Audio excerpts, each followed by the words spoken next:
In today's video, we'll tackle the bothersome problem of flickering on your iPad screen and explore effective methods to put an end to it. Flickering on your iPad screen can often be attributed to the visual settings of your device.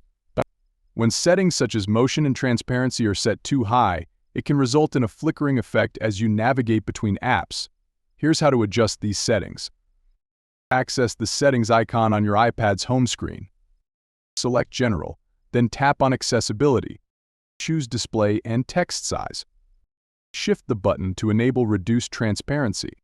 From the Accessibility menu, locate the Reduce Motion slider and drag it to enable it.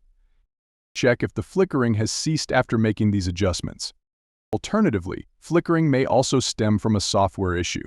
To address this, perform a hard reset by pressing the Home and Power buttons simultaneously until the Apple logo appears.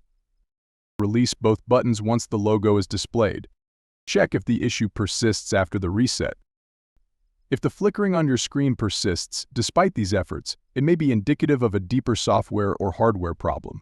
In such cases, it's advisable to seek assistance from a technician for further guidance and resolution. And with that, we conclude our exploration of stopping the flickering on your iPad screen. Thank you for watching, and until next time.